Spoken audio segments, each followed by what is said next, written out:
धर्म, भक्ति और आस्था की राह पर साथ चलने के लिए वेद मंत्रा चैनल को चुने और अपडेट्स पाने के लिए बेल आइकॉन दबाना ना भूलें।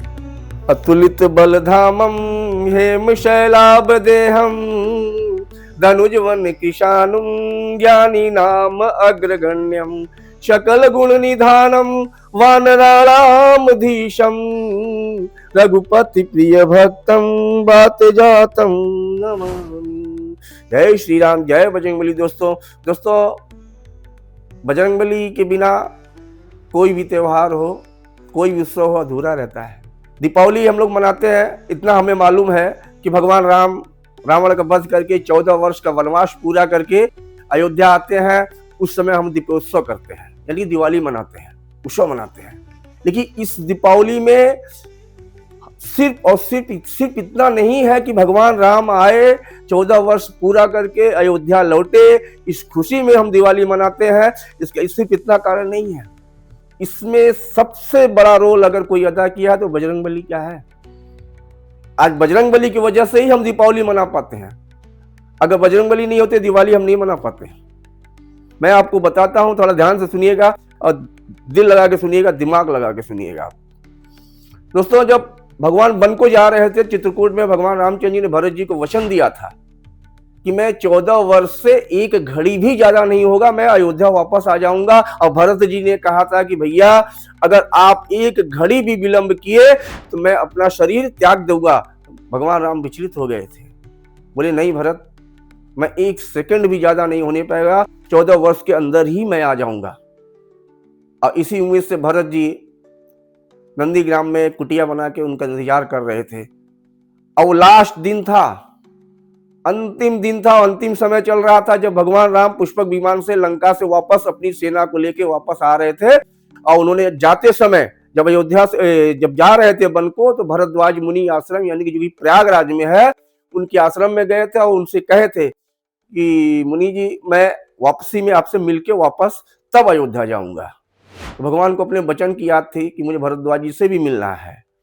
और उधर भरत का भी उन्हें पूरा ख्याल था कि अगर मैं लेट पहुंचूंगा तो भरत अपना शरीर त्याग देगा।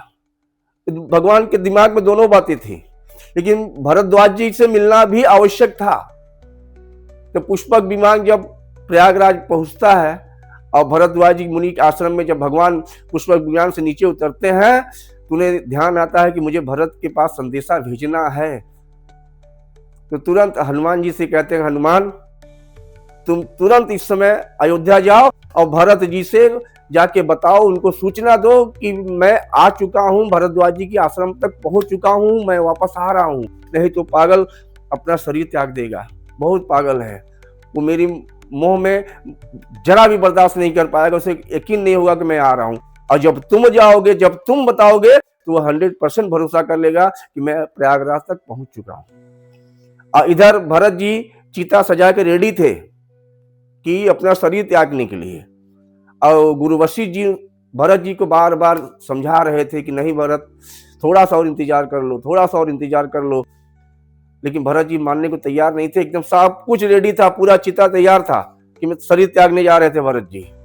और ठीक उसी समय हनुमान जी वायु मार्ग से प्रयागराज से चलते हैं, सीधा अयोध्या पहुंच जाते हैं। एक ब्राह्मण का भेष धारण करके उनको जाकर के भगवान राम के बारे में सब बताने लगते हैं धीरे धीरे। तो भरत जी समझ जाते हैं, भैया कहते हैं भैया आप हो कौन, इतनी सारी बातें बता रहे हो। तो हनुमान जी तब अपने वास्तविक रूप में आए, क्योंकि हनुमान जी से मुलाकात एक बार हो चुकी थी भरत जी से। तो हनुमान जी कहते हैं, भरत भैया आपको कुछ नहीं करना है, प्रभु आ चुके हैं, भरद्वाज जी के मुनि के आश्रम में है, अभी थोड़ी देर में वहां से आ जाएंगे, आप एकदम निश्चिंत हो जाइए। इतना सुनते ही भरत जी बहुत प्रसन्न होते हैं, उनकी आंखों से आंसू गिरने लगता है। गुरु वशिष्ठ जी रोने लगते हैं कि धन्य हो हनुमान, अगर तुम सही समय पर नहीं आते होते तो आज ये भरत अपना शरीर त्याग देता। तो दोस्तों आप लोग को समझिए कि हनुमान जी हर जगह, हर समय, हर जगह पूरे रामचरितमानस में हनुमान जी ने कैसा रोल अदा किया है। आज हनुमान जी के कारण ही हम दीपावली मना पाते हैं। अगर भरद्वाज जी के आश्रम से अगर अयोध्या लौटने में अगर देरी हो जाती तो भरत अपना शरीर त्याग देते। तो इस दूरी को कम करने के लिए भगवान राम ने हनुमान जी को भेजा कि जल्दी से जल्दी हनुमान जी ही पहुंच सकते हैं अयोध्या। हनुमान जी ने वो काम बखूबी अच्छे से निभाया और भरत जी को समझाया, तब जाके दोस्तों हम भगवान राम आते हैं और हम दिवाली मनाते हैं। आप भी दिवाली मनाइए और अच्छे से मनाइए।